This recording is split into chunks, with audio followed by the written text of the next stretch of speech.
Happy Saturday, everybody. So last night I finally had the opportunity to watch the complete, absolutely horribly modified version, live animated version of Superman Red Son. So I knew from watching all the clips on YouTube that they horribly changed the story.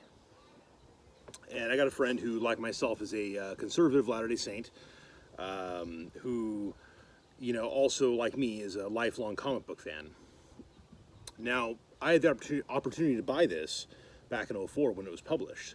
I also had the opportunity back in late 2003, I believe it was, to buy the third issue, because this was a three-part series. It's an Elseworlds. It plays off the idea, in case you haven't seen the animated movie. And if you don't know what Elseworlds is, what this is basically it's Elseworlds, which it's DC's version of What If, which previously they used the term imaginary stories, like they weren't all imaginary to begin with. I mean, it's a comic book, but whatever. It was imaginary because it wasn't part of the real story. Okay, Superman or Batman or whoever the story's about. Okay, in this case, it's Superman. In this case, it's Elseworlds. I think in the '80s they change it. Probably post-Crisis Infinite Earths, but I have to kind of verify that. If you don't know what that is, look up Crisis on Infinite Earths. I'm not talking the Flash series. I'm talking the 1985 series. Okay. And then also look up Crisis on Multiple Earths if you really want to know more about how all of that came about. So, anyways, getting back on track here. Superman Red Son is set in, it begins in 1950s America and Russia, and apparently in 1938. Now, they don't specify when it begins. Now, in the cartoon, to their credit, they say 1955.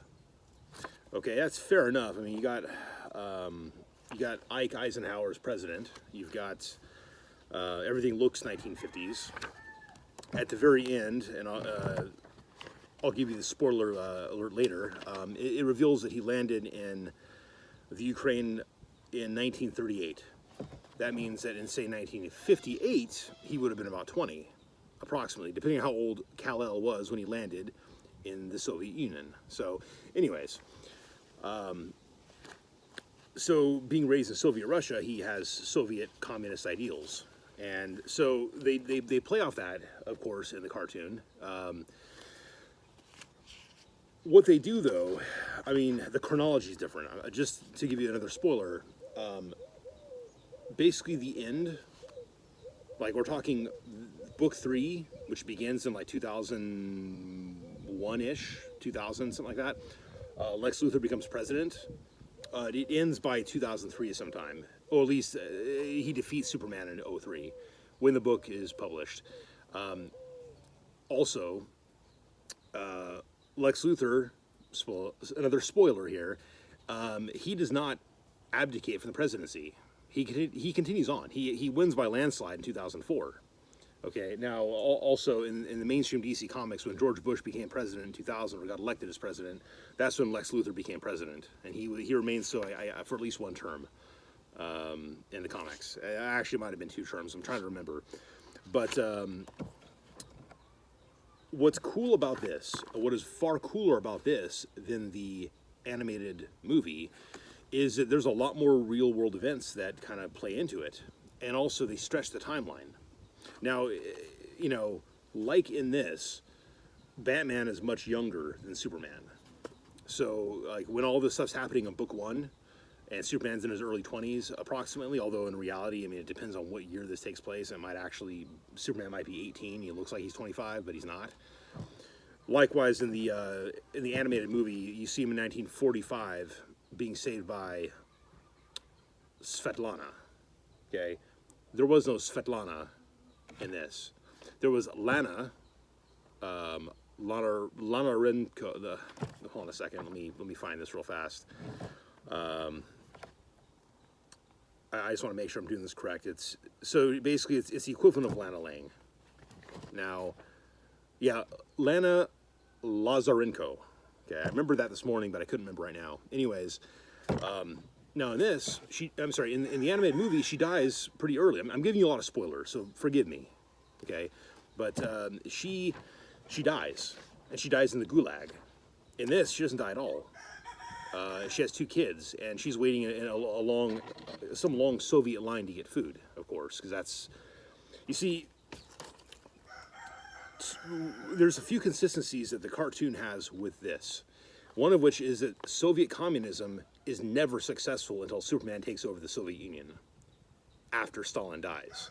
How he dies is totally different. In this, he gets poisoned by Pyotr Roslov, i.e. Pete Ross, except he's the illegitimate son of Joseph Stalin.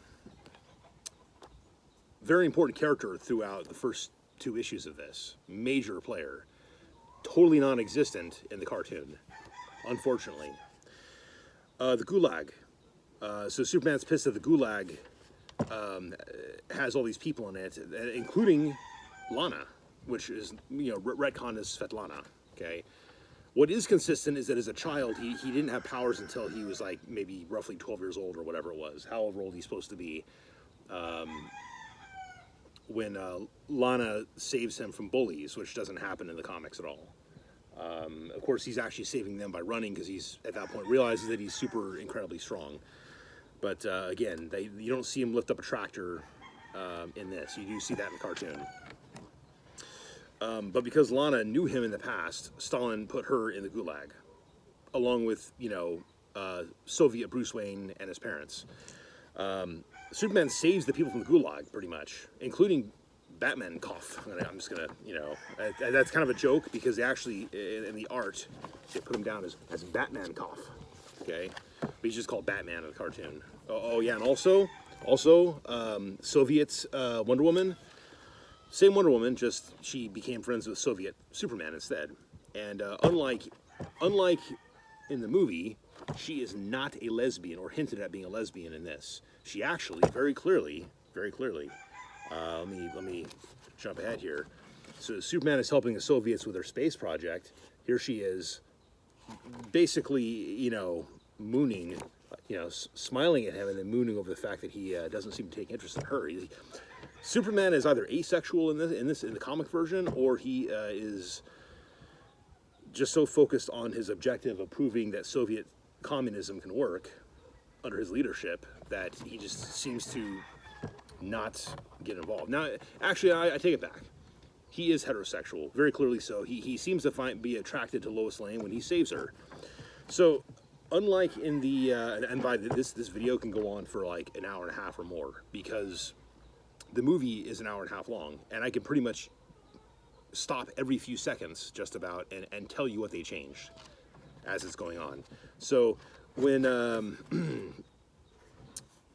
in the cartoon there's a satellite that falls, okay, falls in Metropolis. What happens is Superman saves it. In this very beautiful, iconic scene where Soviet Superman not only saves it, but he also brings his little boy his balloon. And then right here, the two, Lois Lane and Superman stare at each other, and basically it's obvious that there's some attraction, but nothing ever comes of it because she's already married to Lex Luthor, and she's totally faithful to him despite being I don't want to say mad scientist, just overly dedicated scientist. He doesn't, in the cartoon, he's way more sexual with her, he's way more involved with her than he actually is in the book. He actually indefinitely postpones their marriage at one point after killing some of his own scientists because Bizarro Superman, that's how he looks in the comic, Bizarro Superman with a US symbol beats him at chess the night before he dies at the hands of, well, not the hands of Superman, he's beaten by Superman. Now, there's some political motives involved with why the cartoon came out. This storyline came out in 2003. The cartoon came out in 2020. So America has shifted a lot politically. I mean, so much so that now socialism and democratic socialism are apparently these good things. Like, people all of a sudden love that crap because of the beautiful philosophy and the ideals of that crap. It's a bunch of garbage. Communism, socialism, it does not work. It always reverts back to capitalism in order to become like prosperous again. And they might call themselves socialists, but the prosperity is basically a form of capitalism, the way they end up doing it. I mean, China is becoming economically more capitalistic, even though they're politically, communists. Of course, they still have their fair share of problems because they have dictators and all kinds of crap. So, anyways, in this, you see Superman as a hero of the Soviet people. And you see many aspects of the good guy that we all kind of, the iconic good guy that we were used to seeing. But, and you see the same kind of concept with a Russian accent in the cartoon. The problem is, well, okay, the other consistency beyond that is that, yeah, I'll show you guys. What do I mean by pointing at my head, okay? They're called the Superman robots. That's Pyotr Oslov. Doesn't appear in the cartoon, but he does appear in the books. After it turns out that he's the one who collaborated with Batman, cough, to again, I'm joking. He just called Batman. Who, by the way, man, I'm going back and forth. I feel like Salty Cracker right now, who just jumps back and forth on things. Figures he has Batman all over his wall and Star Wars crap. He's, we're about the same age, just about, and he obviously likes a lot of the same stuff. One of the reasons I like the dude, but I was never a Democrat. I never voted for Obama. Sorry, Salty, if you're watching this, which you probably aren't, but you're too busy making salt to give the rest of us. Anyways, okay, let me just maybe make this a little more brief. Differences. Lex Luthor is way more sexual and involved with Lois Lane, even though he still is obviously very dedicated to his work in the cartoon versus the comic. In the comic, he actually kills his own scientists. He actually, as a way to cover up the information that he's uncovered, so he can beat Superman. Okay, they shorten the timeline. All the events of 2003 that happened in the book are happening in 1983. Hal Jordan, who in around 1983 or around about, I have to look at the actual date. Let me go to book 3 real fast. He was, 1983. I was right.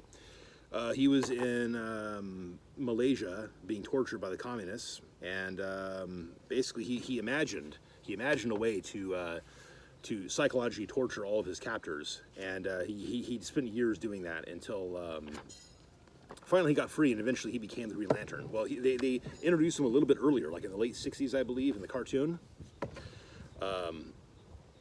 When they let me verify that here, because that would be at the end of book 2.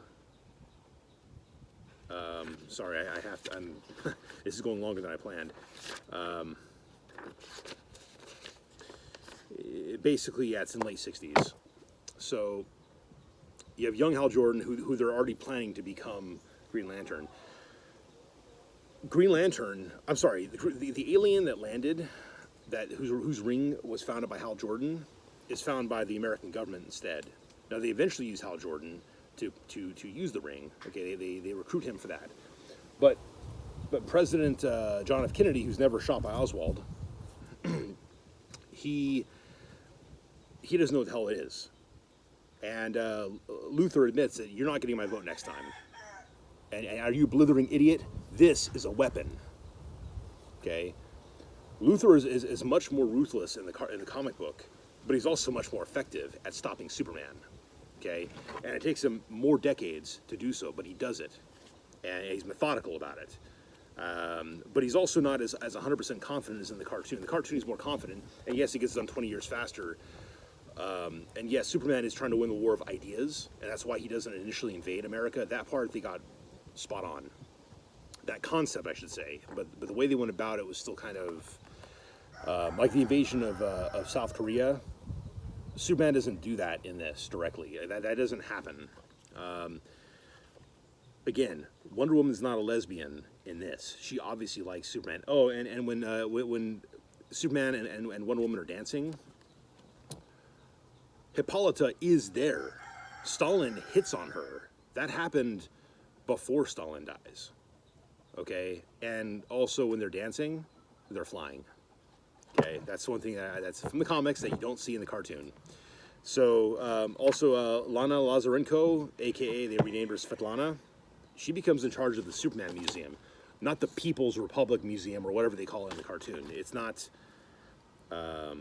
Yeah, there's literally a Superman museum, and yes, it actually has Jor-El and Lara. And okay, so they turned Batman into a literal terrorist in the cartoon. In this, he's kind of a terrorist, but not really. He's more of a revolutionary. I have to make that distinction because he wants communism to die. He thinks America's great. You see him with the American flag. You see him with I think it was a Big Boy or some other stuff in his underground bunker. He's got some pretty cool looking Americana. So, Big Tony, okay, it looks like Big Boy, but it's not. Devil Pig Hamwich, he's got a few different interesting things, which, how did Batman become Batman? The bad thing about the cartoon is that they made Batman become Batman when Superman saves him from the Gulag. I mean, sure, the parents die, but Superman saves him. Now, what Batman's right about, is that, you know, when he actually, you know, puts Superman under a fake red sun, what he's correct about is that yes, Stalin and Superman may have different approaches, but their system is still the same bad system. The problem is they make Batman look like a right-wing terrorist or something like that. They make him look like he's one of, like, you know, instead of giving him 10 minutes to escape the museum, he gives him 10 seconds. He says 10 minutes, but he's like, oh, I'm sorry, 10 seconds. So they make him do more questionable stuff.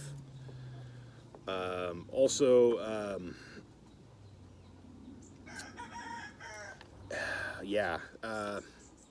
Oh yeah, and Jimmy Olsen, he's black in the cartoon. They make him Obama. They make him succeed Luthor as the president of the United States. He was actually the head of the CIA in this, and he was indeed a ginger white dude, like he always was, because that's Jimmy Olsen. Okay, I'm tired of them changing the races of all the characters. They haven't done it with every character, but they're trying to. And they're specifically trying to make all characters black, which annoys the crap out of me, because why does every character that's good have to become black? Why can't you have good white characters? Fucking chickens. Sorry, pardon my language. I'm gonna shoot some of them because they're eating my veggies. Anyways, so I'm jumping back and forth. Okay, so what really happens, you know, because they deleted Pyotr Roslov from the storyline, you don't have the real origin of the Soviet Batman. What really happens is that Pyotr Roslov found the parents of Bruce Wayne printing up anti-communist literature, and they shot the parents. And then, well, Bruce Waynekoff, whatever you want to call him, they don't really give his actual name in this. He's staring at Pyotr Roslov, who then, like, you know, shoots him in the arm. Okay, and while the experience actually does traumatize Pyotr Roslov, you know, he did hear that the boy went off into the sewers to basically swear revenge. That was the Soviet Batman's crime alley right there, was his own home. Okay, and oh man, so in this, Soviet Batman's actually a hero. He's actually a good guy. He's actually on the right side. Okay, and the Batmen that take up the mantle, they don't take up his mantle until after he's actually dead. You don't have an existing group of Batmen. You have collaborators, but they're not wearing like little Batman masks. That doesn't happen in this until after he dies. And then they get mind wiped and turned into Superman robots to clean the Fortress of Solitude. So yeah, so Wonder Woman's not a lesbian in this. She obviously likes Superman, and dude, I can go on for days on this. I mean, I can sit here and read the entire book to you and compare it to the cartoon. It's amazing, just the amount of changes are. Oh, and also, Superman doesn't age that much. I mean, instead of it taking place between like 1955 and like 2003-ish, or 53 to 03, whatever, you know. I got to remember the year that Ike Eisenhower was president, the years. I can't remember if it was a one-term or two-term president. All I know is he's president in the 50s. I needed to double-check that. But, yeah, I mean... Oh, also, Wonder Woman in the comic is not so overly, like, radical feminist in her attitude. Okay, she actually, and oh yeah, when they danced, if Superman did try to kiss her in the comic, she would have reciprocated, guaranteed. I guarantee you that as a fan, that's what would have happened. You got to read this to know to understand that. So she says, "I'm on an island full of women," and then like, oh, okay, I assumed he's all saying it's like, no, if cartoon Superman kissed comic book Wonder Woman, sorry, she would have reciprocated, absolutely.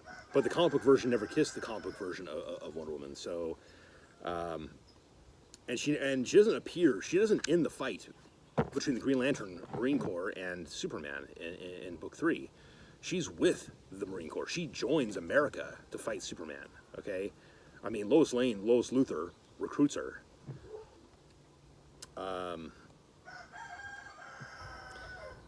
And the battle was less epic in the comics, I have to say. I mean, in all honesty, they botched it a little bit in the comics by comparison. I mean, they didn't botch it at all. It's just that they played it up, and they got beaten pretty fast. The only thing they did was the safe. A safe inside a safe inside a safe inside a safe, trying to make it smaller until Superman, gets crushed. But that didn't really... They didn't quite go and create machine guns that are shooting at him and everything, and creating shields for themselves. None of that happens in this. Although I have to say that's actually an improvement. That's the part that's an improvement. Now, considering that, we're talking the whole Amazonian Corps. They fly at Superman. He just uses heat vision and knocks him out. He doesn't even really get in a fist fight or try to get into a decent fist fight with Diana. He does actually whack her at one point because she grabs his hair as he's flying by after her Amazons are falling to the ground. I'm sorry, to the water, because it's over the ocean, the Atlantic Ocean. So she, he, in the cartoon, he tries to take a punch at her, which she blocks and then flies away. It's like, men are bad. Oh no, men are evil. Okay, it's like, I'm never gonna see you again because you're an evil man and all men are evil. Right? Meanwhile, so okay, a couple ideas that are wrong is that all men are evil. Okay, that never happens in the book. Plus, it just kind of feeds into radicalized feminism a little bit. Then again, it doesn't really win or lose an argument because she just kind of runs off, and then technically Luthor kind of saves the day anyway, and they ended on a happy note with America winning, which is good. At least they have America on top. Oh yeah. About Bizarro Superman. Speaking of America, okay. He doesn't look like crap until later on, and apparently he's being powered by a dial in Luthor's laboratory, and initially he looks like some generic version of Superman with no Jerry curl and with US on his chest instead of the S, but using kind of a Golden Age style of shield that he did in fact have in the comics. And what does he do? America first. Using the Hail Hydra from the movies and the comics, hand salute instead of the Nazi salute. But, hint, hint, he's an evil right-wing Trump-supporting American, okay? That's kind of the idea they're throwing in 2020 during an election year when the cartoon comes out, okay? Just some political, insight for those of you who may love it. And my buddy loved it, but I told him, just from the clips I saw, they changed everything, just about. Like, they changed so much that it's not even the same story. Like, the basic premise is the same. The general appearance of the characters, for the most part, is the same. Although, actually, in the 1960s, Lex Luthor was actually losing his hair at that point. Actually, let me skip ahead here to at the beginning of book 2, he's already going kind of bald, and by the end of book 2, yeah, he's got a receding hairline, but he's not totally bald. By the beginning of book 3, he's basically he's straight up bald, like he's old man. He and Lois Lane Luthor have they're old, and another spoiler. So Superman does not appear at the stepping down of Lex Luthor's presidency, and that doesn't happen. He shows up at the funeral of Lex Luthor, who spent like hundreds upon like many hundreds of years improving humankind's existence, and his descendants, their descendants, meaning Lois and Lex's descendants, become these. The name gets shortened down to L. Next thing you know, you got Jor-El, the letter L, and Lara. And what they do, they send their son to the past, where he lands in Ukraine, Russia, 1938. You know, there he is. There's his Soviet adopted parents. So, Martha Kent does actually make a cameo early in book 1. So, what I like about the comic is that not only is it well written, the art is very iconic. I mean, they take a lot of 1950s concepts, like art concepts, but updated with better detail. A lot of real world events, and they try to do their best to combine real world events with a story where obviously everything would change. So, yeah. I mean, for example, look at this. I mean, if you can see, I mean, there's only one superpower now, right? And you see this iconic, like, you know, Soviet style, you know, type of thing. So, the propaganda in the comic is, I mean, the physical propaganda is very real in this, but they're not trying to promote socialism in the comic. But I kind of feel like they almost are in the cartoon. At least they're trying to give you this idea that maybe it's not all bad, you know? Maybe under the right leadership, it can do really well. No, it never will.